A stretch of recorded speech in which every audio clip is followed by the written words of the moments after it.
Hi everybody, this is the Baseball Hut, the amazing, spectacular, terrific, the great one, the people's champion, your host, the Hunter. Welcome back to the Baseball Hut 2. I hope you like this video and hit that subscribe button. Yes, we're going to talk about not one of my favorite subjects, and that's Trevor Bauer and a congressman in the U.S. of all the things to be worried about. Get rid of all the fraud, abuse, and bullshit, all the money that's being wasted. Worry about that instead of this goofball. But anyway, let's talk about Trevor Bauer. As you know, Trevor Bauer was in the major leagues, and he pitched for the Indians. Then he became the Guardians. Then he pitched for the Reds, and then pitched for the Dodgers. Then got into a little trouble. But he was in trouble. He's been in trouble his whole. He's had very strange interactions with people basically his whole life. Many people do not like him. Okay. They've had issues with him for many years. Now, your host has let it be known that I do not like Trevor Bauer. He's an effing goofball. He's an effing weirdo. But this congressman is doesn't understand. He thinks that this is politics. Why Bauer is not in Major League Baseball. Let me give him a little bit of a... We'll go through the article, and then I'll give him sort of a... what we're going to talk about here. Hold on a second. Now, here's an article from Outkick. Exclusive. Congressman calls out MLB Rob Manfred over Trevor Bauer absence. Suggests politics involved. It's not. He's just a weirdo. And he continues to have problems, too, by the way. Continues to have problems. MLB Commissioner Rob Manfred suspended pitcher Trevor Bauer in 2021 over multiple sexual assault allegations. The key word is allegations, as Bauer has since cleared his name. But he still hasn't returned to Major League Baseball, previously claiming that the league is blocking him from making a comeback. Bauer's inability to land for an MLB team is strange since he won the NL Cy Young Award in 2020 and had a 2.59 ERA in 21 prior to his suspension. Plus, no team has enough starting pitching ever. Now, remember, the U.S. Congress is getting involved. Representative Eric Burleson, a Republican from Missouri, I'm just putting it out there because they put it out there, and this is not, sent a letter to Manfred questioning whether Bauer's lack of a second chance is tied to the pitcher's previous support of President Donald Trump. Outkick has exclusively learned.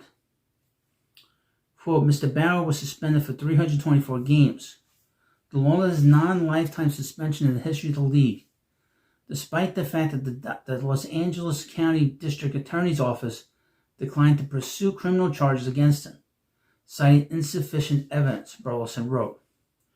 Burleson noted that the league eventually reduced the suspension to 194 games after Bauer was cleared by the judicial system, but suggested that Manfred and MLB are trying to keep him out of the league, effectively making his 194-game suspension a lifetime one. Burleson asked Manfred whether Bauer's previous comments, specifically those in support of President Trump, and those of opposition to MLB DEI policies play a role in his continued absence. I don't believe that's the case. Okay. In 2016, Mr. Bauer publicly expressed positive views about the then candidate Donald J. Trump, including comments on social media praising Trump's campaign rhetoric and outsider status. Burleson's letter continued. Additionally, Mr. Bauer is responding to a social media post that was believed that disrespecting fellow human beings should not be tolerated, which was taken as an opposition to MLB's diversity, equity, and inclusion policies. And lastly, Mr. Bauer made a number of remarks prior to his suspension, critical of MLB and specifically you, ranging from expanded playoffs, the market of MLB players, and to the then refusal of MLB to investigate pitchers using sticky substances. It's hard not to wonder whether Burleson has a strong point here. With the current state of MLB pitching, it seems likely that Bauer could certainly contribute to a team. And according to Bauer, the 34-year-old former Cy Young Award winner even offered to play for the league minimum, so there aren't financial concerns. Quote, given the time and severity of Mr. Bauer's suspension, it is reasonable to question whether MLB's actions were influenced more by his political stances and criticisms of Manfred at MLB than by the allegations against him, which have since been undermined by judicial review and evidentiary shortcomings. And an exclusive statement to Outkick, Representative Burleson expressed that the MLB is potentially setting a dangerous precedent regarding free speech of the league's players, and he wants that rectified. In a letter to MLB Commissioner Rob Manfred, I voiced my concerns about the league's handling of Trevor Bauer's situation. Despite no legal charges and a reduced suspension, Bauer remains silent. Stark contrast to others who've returned to play after serious incidents, one of which is Marcell Ozuna, Burleson told Outkick. I'm troubled that his absence might reflect more than just the allegations. It could tie to his outspoken views and criticism of MLB leadership. Baseball's integrity demands transparency, so I've asked tough questions about the league's actions and processes.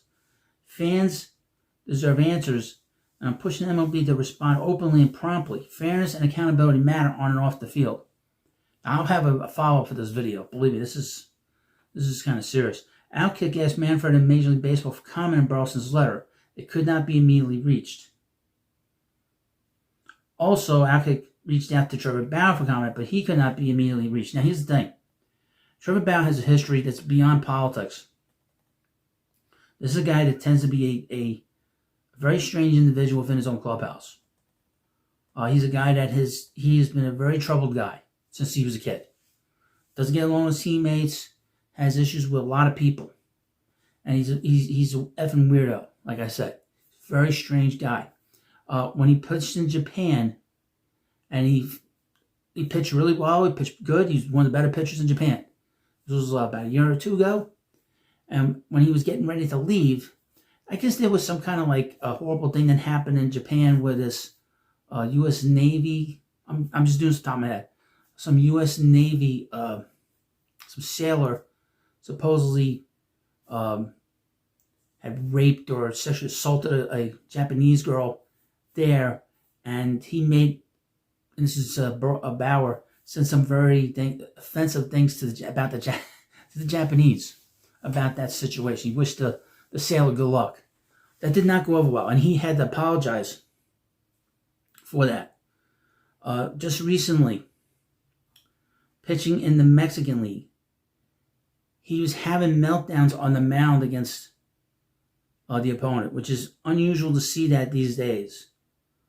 This might have been not unusual 40, 50 years ago, but for today's player to act the way he was acting on the field, very strange. And of course, there was a lot of incidents with him on the mound, specifically when he was with the Cleveland Indians, that made him very much an outcast on his team. In his last start for the Indians, he had to blow up, basically his clock cleaned by the Royals. And instead of taking it like a professional, when he was taken out of the game by Terry Francona, he took the ball that he was pitching and he threw it into center field and marched off the mound without acknowledging his manager, who's a Hall of Fame manager. So this is a guy that's had issues here that go far beyond politics. Now, this thing about politics is interesting because some things have come to light over the last 5 years about what's been going on at MLB. I've mentioned it here or there. After the 2019 season, Nike had their deal with Fanatics and MLB, and they have this sort of licensing deal where they make the uniforms and some of the merchandise. And of course, they're very close with Nike has a close relationship with China. One of the things that happened when this deal was signed was the minor league clubs were contracted.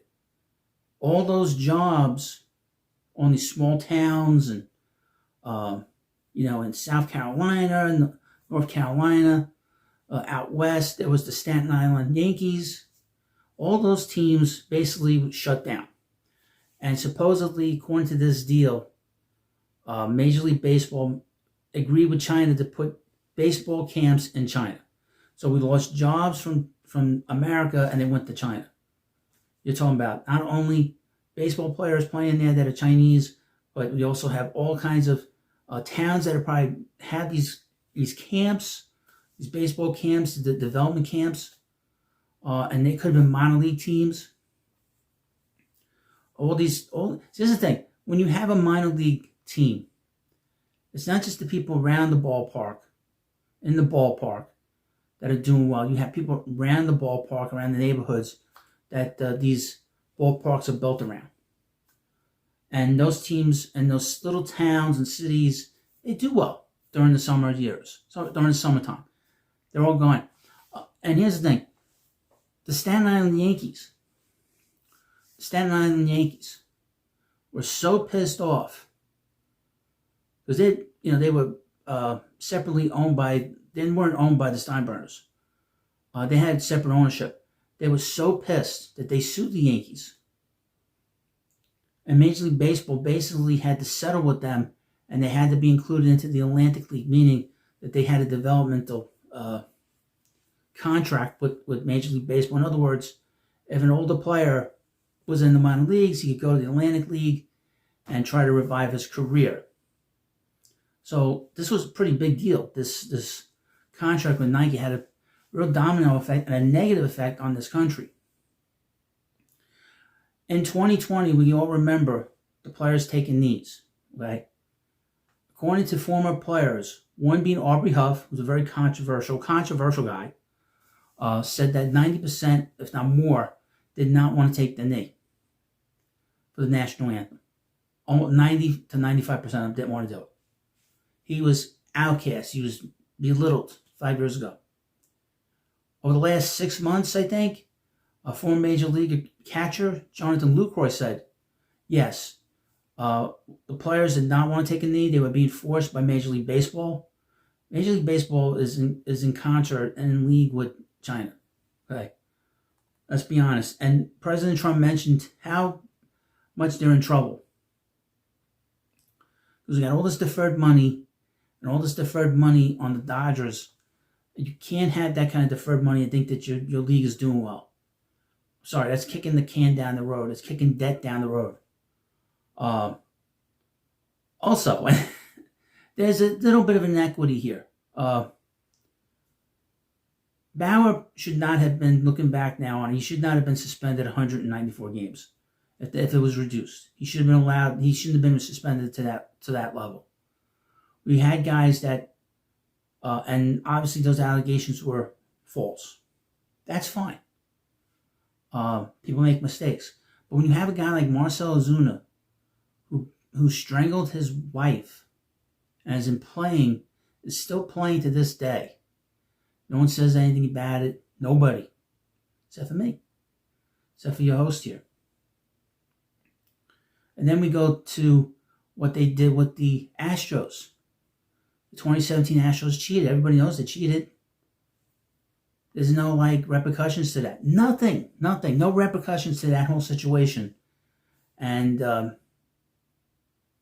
I know there's still cheating going on. There's always going to be cheating in the game.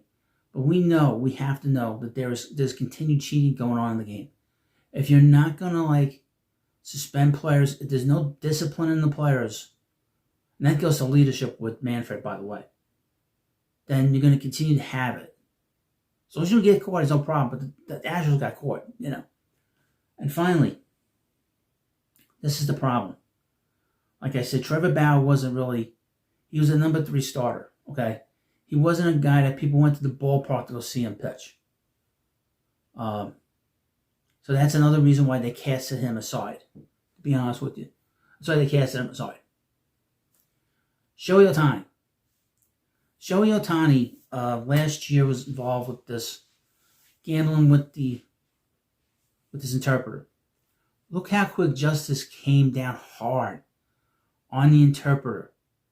There's a thing called due process in this country where you take your time, you deliberate the information that you get on a case. Look how quickly they came up with a decision for Matsuhara. How quick they came up with that. That should tell you right away that something is fishy. Major League Baseball wanted that out of the way very quickly. CAA is the agent, Shohei Ohtani. That's the agency for Hollywood. Well, a lot of the actors belong to that agency. Well, in the last few months, CAA has signed deals with Joe Biden and that crackhead Kamala Harris. Okay? So there was a quid pro quo there to sweep that under the rug, make sure that Ohtani didn't go to prison for spending all this money, didn't get suspended. He would have gotten a lifetime suspension. You're talking about how many millions of dollars were spent, and he has nothing to do with it. Meanwhile, you had an umpire whose friend was essentially doing the same thing. He got fired. The umpire, and he was the best umpire. That umpire got fired, and for a year, they said in a year he can reapply. And he said, I didn't do anything. And Major League Baseball said he didn't do anything. Well, why'd you fire him? So there is a problem here. There is an inequity in justice in Major League Baseball right now. And Major League Baseball is in a lot of trouble. It really is. As an institution, it's in a lot of trouble. You can't have things unequal with the players. And it's so blatant, and nobody talks about it. I'll talk about it. Because I am, the Lone Ranger here. So I'll talk about it, especially if I think there's a problem. But the thing with Trevor Bauer is very complicated. It's not straightforward. Some of these things are very straightforward. If it wasn't because of these other things of his behavior in the clubhouse and his behavior on the field, I would say, you know what? There's some merit to this. But there isn't any. They gave themselves a reason to get rid of Bauer with these women. And once he gave them a reason, he was gone. Because they were tired of him. He was a headache for them. And who knows what else was going on with him behind the scenes. Well, you let me know what you think about this video. Of course, please subscribe to the Baseball Head 2, and I'll see you later.